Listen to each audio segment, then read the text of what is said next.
Hi everybody, it's David from Doctors of Running, and today we're going to be doing a head-to-head battle between the Saucony Ride 17 and the Saucony Ride 16. So the neutral daily training shoe from Saucony received some big updates this year, and I just wanted to compare and contrast some things with my experience running in the shoe.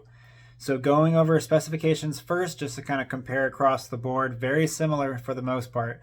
They both have a 35 millimeter stack heel, a 27 millimeters of stack in the forefoot.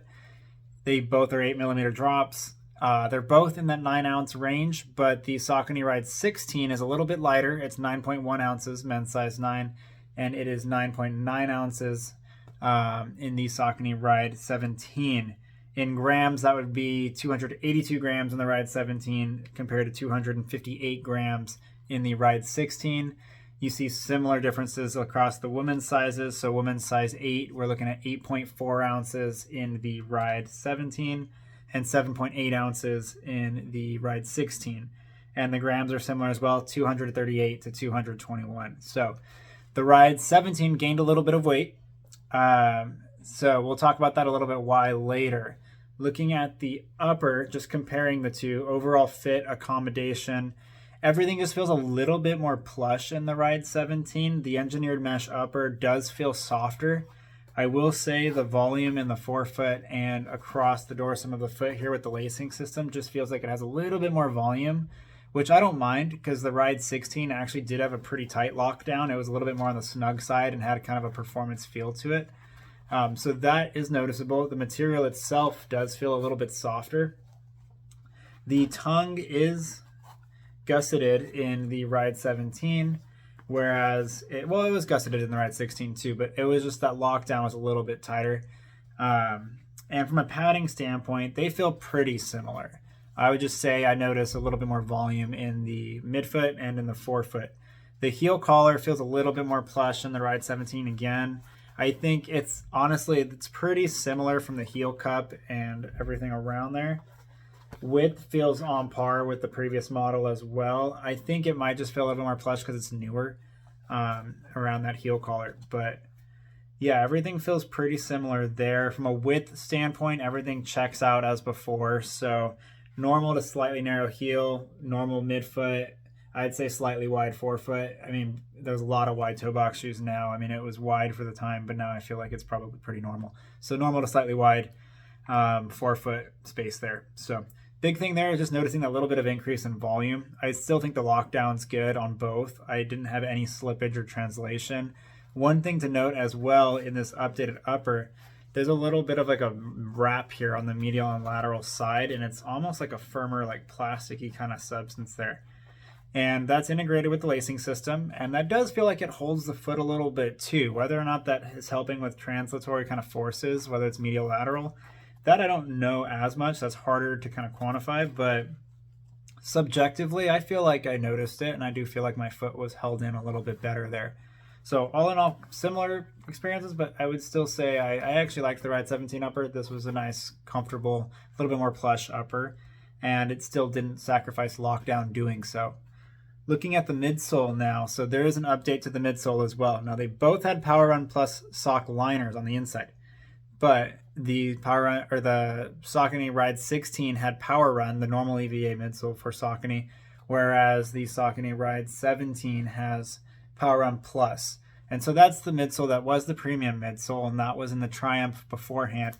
Definitely softer. If I just go and I push it, this has a lot more firmness to it, whereas I think we could see it on the camera. If I just go and I push this one, even with my index finger there, I can kind of get in and even get a little squeak out of that. So there's definitely more give. I will say the rides from a firmness standpoint actually don't feel that different. I will say it's a little softer in the Ride 17, but the outsole is a lot thicker.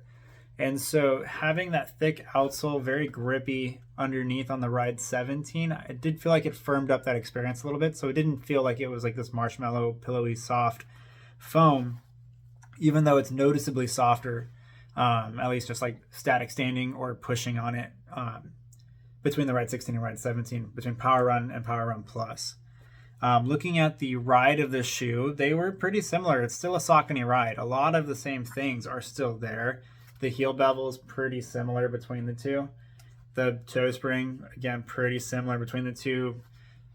I will say the sole flaring felt like it was a little bit more in the Ride 17 compared to the Ride 16, though on camera there it's kind of hard to tell, but it felt like there might be a little bit more, and that could check out because the foam's a little softer.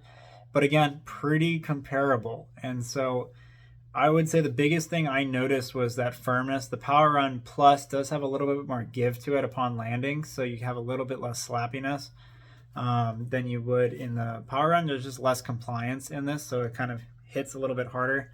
And a little bit more bounce as well through the forefoot. So this is one of those things where kind of like it's a little bit softer. It almost feels a little bit slower and less snappy through the heel and midfoot, but then that forefoot is a lot more bouncy and lively in the Saucony Ride 17 compared to the Ride 16.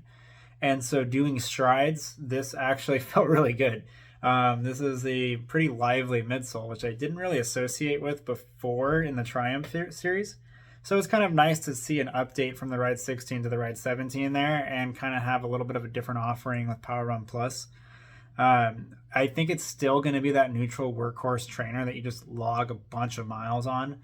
But I do think even though it loses some of that kind of snappy feeling, you get a lot more of a bouncy feeling out of it. So it's kind of a trade-off there. But I do feel like the Ride 17 felt good with strides, and I was running a decent pace when I was doing those, and it didn't feel like it hindered me at all.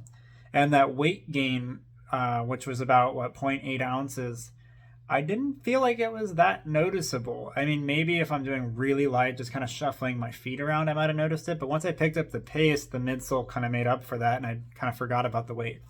So overall, I mean, they're pretty similar, but I do think that the updates show themselves in the Ride 17.